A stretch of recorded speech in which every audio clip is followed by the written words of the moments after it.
Do you believe that your time on here on Earth has been a success? Success? That also relative. Some field, I think some achievement there, and some field, failure. So difficult to say. I think all human life, like that. Some part failure, some part achieve. It is wrong to pick up one thing, then say, oh, very success. Wrong. And pick up one thing, or failure, that also wrong. Things are relative.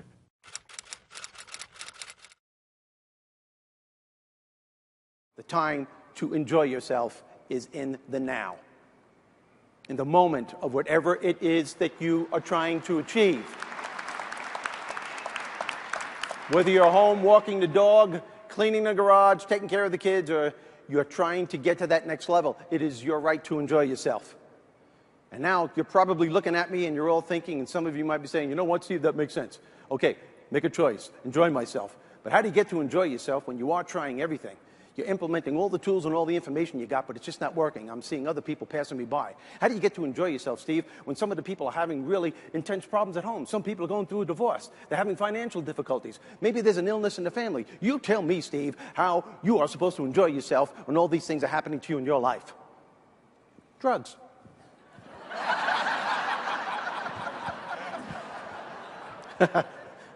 I'll be selling product in the back of the room later on. All good questions, because I get these questions all the time when I give my half-day seminars, when I give my workshops. I always get those questions.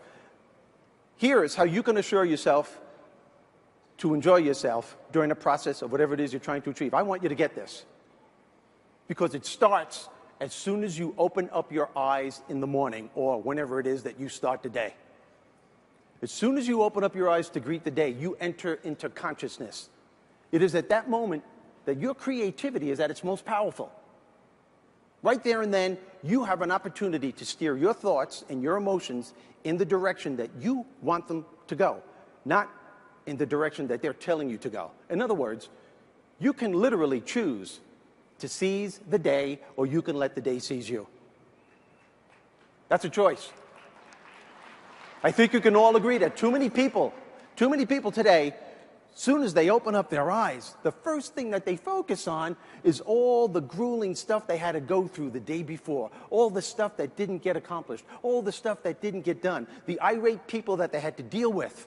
And then they start thinking about all the stuff that has to be done on the coming day. They have to get up, and not only do they have to get themselves psyched and prepared, they have to get the kids ready to get to school, then they have to get dressed and do what they have to do, and they can't even understand the day just started. They didn't even start to achieve their goals, and their energy level is down here. With what you're trying to do, with what you are all trying to accomplish, man, your energy level better be cranked. It has to be up here. So what I want you to do, as soon as you open up your eyes to start the day, is to immediately start focusing on something or someone that you are totally grateful for in your life. I don't care what it is or who it is, but I want you to feel it with your heart and soul. Your only goal, as soon as you open up your eyes, should be to make yourself feel good and to give yourself enough confidence to get through the day. Don't worry about what needs to be done. Think about who you have to be in order to get it done. And you do this by focusing on all the things that you're grateful for. Focus on what's working in your life rather than fixating on what isn't working. Maybe you're grateful for the person that's lying next to you. Maybe you're thinking of your children.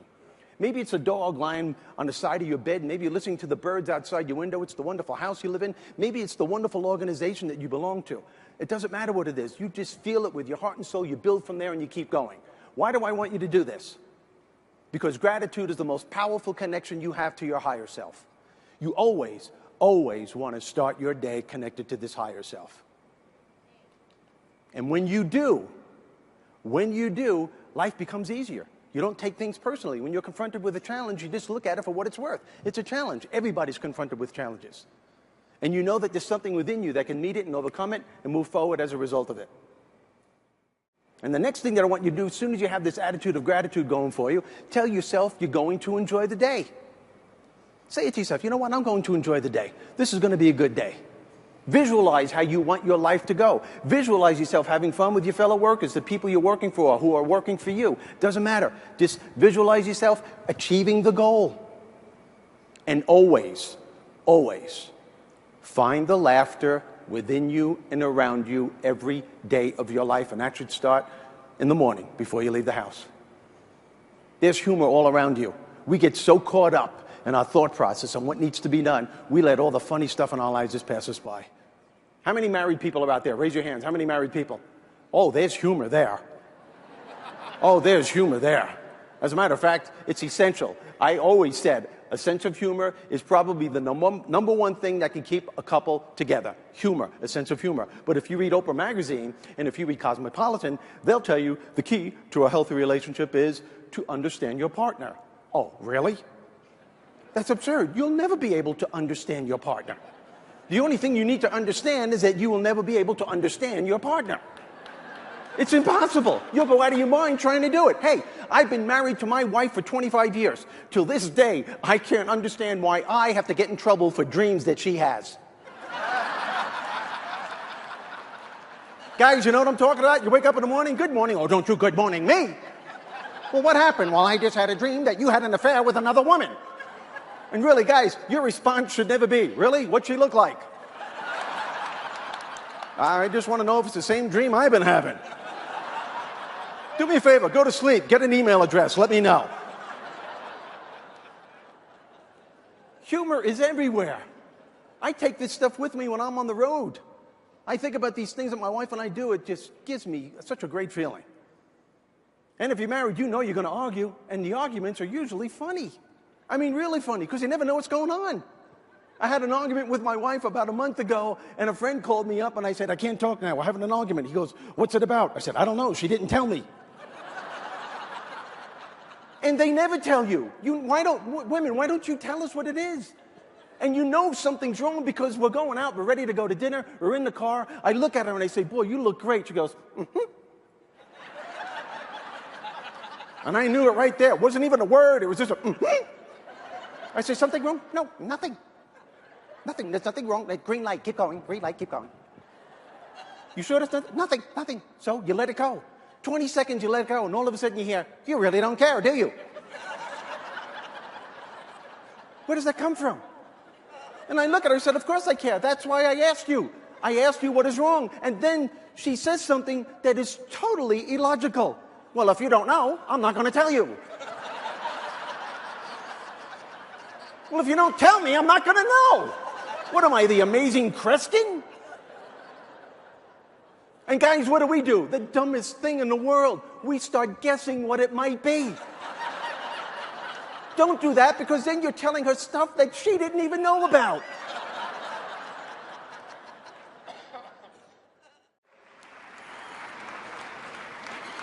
It's all based on choices, people. I know what stress is. I fly 300,000 miles a year. Sometimes I'm in 4 cities in 6 days. I can't even explain what I went through last week. It's amazing. Sometimes I have a half-day seminar to give, and I'll be honest with you, sometimes my butt is dragging. But the thing that juices me more than anything else, the thing that gives me more positive energy more than anything else, it's not caffeine, it's not alcohol, it's not drugs. I mean, I do those things, but it's none of those things. Kidding. The thing that juices me is when I turn my humor being loose in a public setting. That's what I'm noted for with my friends. Sometimes they just don't want to be near me when I let loose. And the thing that cracks me up when I do this are the people that don't get it. That's what cracks me up. I'm in hotels my entire life. I'm always having fun with the hotel staff. They never get it. I was at the Ritz-Carlton a while back. Housekeeping knocked on my door and said, Mr. Rizzo, can I turn down your bed? I opened up the door and I said, why? Is it too loud? She didn't get it. You should have seen the look at her face. No, I'm going, oh, he's weird. I'm not going back in there. I'll tell you that right now. So I got back to my room. This was at the Ritz-Carlton, and I noticed that they did turn down my bed. You know what turn down service is, right, folks? That's when housekeeping comes into your room. Well, you're not there, and they rearrange everything so that when you go back in, you have no idea or anything else. The thing that cracks me up more than anything, turn down service, does anyone know what it is? It's the piece of chocolate they put on your pillow. We're supposed to consume this. It's a nightcap. Nightcap? Are you kidding me? Chocolate is going to help you sleep? It has the complete opposite effect. The comedian in me, thinking of the absurdity of this, I dialed the front desk the next morning and said, hey, I want to thank you very much for that chocolate. It really helped me sleep last night. Well, you're very welcome, Mr. Rizzo. Is there anything else we can do for you? I said, yeah, I was wondering. Maybe tonight you could put a vial of crack and a pot of coffee on my pillow.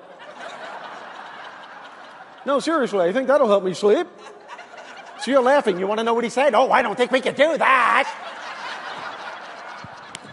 How do you not get that?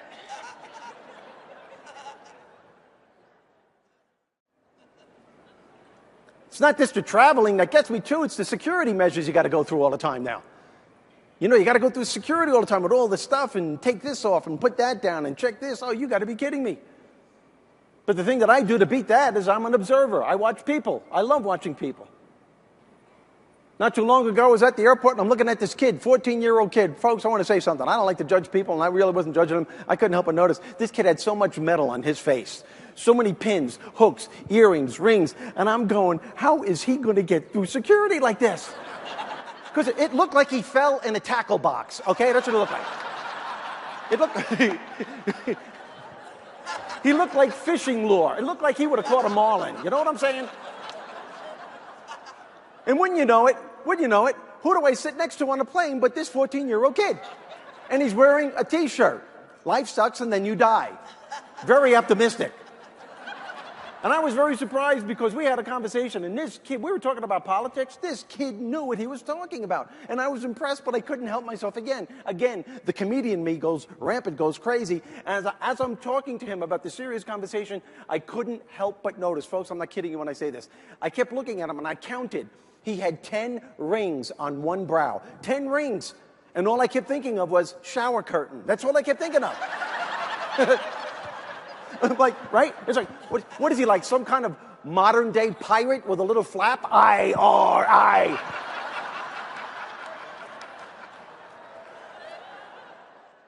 There's humor everywhere.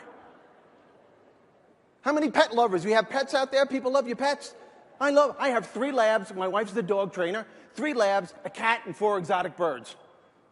Now, how many cat lovers are out there? See, I love cats. Cats are the coolest animals on the face of the planet. You know why? Because every cat on the planet, watch them. You'll start your day off in a great mood. Cats, I don't care where they live, have a New York attitude. Watch the way they walk. They destroy. Hey, how you doing? All right, hey. I'm serious. If cats could talk, they'd go meow, meow, bada bing, meow. Hey, I'm walking here. They always have that attitude. How you doing? Dogs are the complete opposite. I love my labs, but they are the most neurotic animals on the face of the planet. Dogs always have that stupid, guilty look on their face, even if they didn't do it. You know, you come home and you go, who made this mess? Oh, God, it must have been me. I'm so sorry, I was walking. It came out. Apparently, I'm not well. And the cat's hanging out in the living room going, what a moron. Geez, what is your problem? I did it and you take the blame. And I have exotic birds. I love my birds. I have an African gray. Do yourself a favor. Tonight, tomorrow, whenever you want to, go online. Look up African gray. It will tell you it is the smartest animal on the planet. Beats out chimpanzees now, dogs, and dolphins. We weaned this bird since it was a baby. It has an incredible vocabulary. It'll talk like me to get my wife's attention. It'll talk like my wife to get my attention. Just the other day, she was on her perch in the kitchen. She went to get off to go for a walk, and she's walking in the kitchen. One of the dogs are in the way, and she goes, Wally, move. I said now. The dog goes, geez, what the heck? And as the dog is walking away, the bird's looking at him going, good boy, good boy.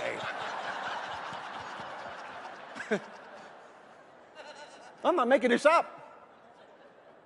It has a sense of humor. It sits on its perch in the kitchen and beckons to all 3 dogs. Wally, Jesse, Randy, dinner's ready. And the dogs are running around the house looking for their food. And they look up at the bird, and the bird's looking at them going, ah, ah, ah, ah, ah, ah. These are the things I take with me. These are the things that can put you in a great mood. That's how you get through the day. I remember this stuff when I'm on the road. Another thing that can put you in a great mood every day, do something nice for somebody. Do something nice for somebody. There's nothing that can bounce you back to enjoy the day than that. If you're walking through town, for example, and you see a parking summons on someone's windshield, just walk over to it, rip that sucker up, and throw it away. Why should that person have to pay for that? And you'll feel so much better. All these things that I am telling you is giving you a different thought process, a different focus to look at life from a different perspective. Scientists are all in agreement today that our lives move in the direction of our most dominant thoughts and what we focus on day in and day out. Not only do our lives move in the direction of what we focus on and what we think about, but those very things that we're thinking about and focusing on are moving closer to us. In other words, people, the more you focus on your lack, the more of that you're going to get back. I was in New York City. I had a rental car that kept breaking down. It was 98 degrees. The air conditioning isn't working. Sweat's pouring down my face. I'm in the world's biggest traffic jam. And it seemed like every New Yorker in the planet is beeping their horns and cursing at me. That's not a very secure feeling. The car kept breaking down, and I'm already a half hour late for a very important audition. Now, I'm feeling this snowball of negativity building up, and I'm like, oh, man, what else could possibly happen? Don't ever ask that question. See, because if you do, the universe will answer you. Okay, I'll show you. Oh, and it did, and I drive up to the toll booth, and I went to pay the guy, and I realized I left my money home. I don't know what possessed me. I just looked at the guy, and I said, hey, I'll have a couple of burgers, 2 fries, and get something for yourself there, Sparky. Now, I didn't know this, but this guy was new in this country, and he didn't understand American humor. The poor guy looked at me, and he said, I'm very sorry, but we do not have food here. I said, well, then you better get it because you're holding up traffic. Now, all of a sudden, I notice he's starting to laugh. Now, so am I, but all the cars, he finally gets the joke. We're both dying, but all the cars in back of me, they're beeping the horns going, hey, come on, move it. We got to get going. I swear to you, my newfound friend in the toll booth sticks his head out, motions to all of the other cars and says, I'm very sorry, but we ran out of food. Try the next booth. By then, we were hysterical. We were high-fiving each other. We became best friends in 30 seconds. You want to know what the cool thing was, people? He let me go without paying. What a great guy. He looked at me and he said, listen to me, my friend, this toll is on me. You have to understand, I am brand new in this country and this is only my 2nd day on the job. Believe me when I tell you I really needed to laugh today. And I looked at him and I said, so did I. Now here's the point. Very important point. I drove away from that toll booth in a totally different state of mind. Totally different state of mind. As a result, I was able to plant positive thoughts in my head, constructive ways on how I can deal with this very important audition that I had coming up. And guess what? I had a great audition. It's a good thing I did. Led to the most important break of my comedy career. That's how I got my first TV special, my Showtime special. And that special paved the way for every other special that I've ever gotten.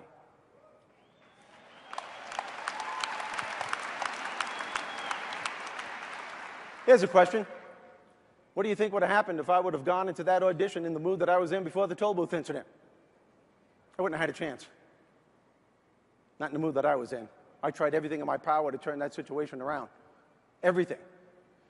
Because I read all those books on positive thinking and positive affirmations, and I realized something very important that day. Sometimes your brain is in such an overwhelming negative state, it just isn't going to buy the fact that everything's okay. I felt I was ripped off. I wanted to take the books back. Because there I was in New York City, 98 degrees, air conditioning is working, sweat's pouring down my face, the car's breaking down, New Yorkers are cursing at me, I'm late for this audition, and then I'm behind the wheel of my car reciting these affirmations. My life is going just the way I want.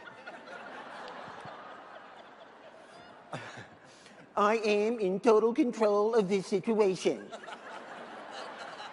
I am the radiating center of love and peace. Just then someone beat the horn and I'm like, pick a number, pal. You know what I realized? And I realized this years later. It's only when I started laughing was I able to think positive. Why is that? Why is that? Only when I started laughing. I'll tell you why. Here's a psychological reasoning behind this. Because people, when you start laughing at a negative, intense, stressful, overwhelming situation like that, your brain is no longer focusing on that negative situation. Your brain could only focus on one thing at a time. Right now, your brain is laughing at something ridiculous that you just did. And even if your brain did go back to that negative situation, which it will do eventually, but guess what? It won't be as overwhelming as it was before, because you've calmed your nervous system down to the point where you can control the situation instead of having that situation control you. You just got to understand that some people refuse to acknowledge that they have a humor being.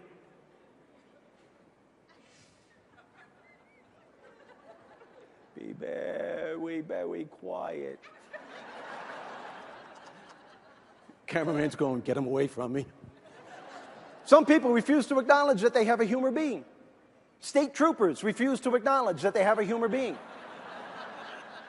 Here's a list of things you should never ever say to a state trooper. Can I see your license and registration, please? Sure, you want to hold my beer? Didn't you see that stop sign? Yep, I saw it. I just didn't see you hiding behind it. Are you drinking? I don't know. Are you buying? Well, wise guy, it looks like I'm going to have to give you a ticket for speeding. Well, could you make it quick? Because it's pretty apparent I'm in a hurry. The last thing you'd ever say to a state trooper, how come you didn't stop when I was chasing you? Well, a couple of years ago, my wife ran away with a state trooper, and I thought you were trying to return her. Give yourselves a big round of applause again. Thanks for the energy. Thanks for the energy. How much better do you feel right now that you're laughing? How much better do you feel that you're laughing? That's my point. That's my point. What a great group. You know what I always wanted to do? And I haven't done this yet, but I promise you I will do this someday. Just takes a lot of nerve. I always wanted to get pulled over by a cop, roll down the window and go, "You're not going to check the trunk, are you?"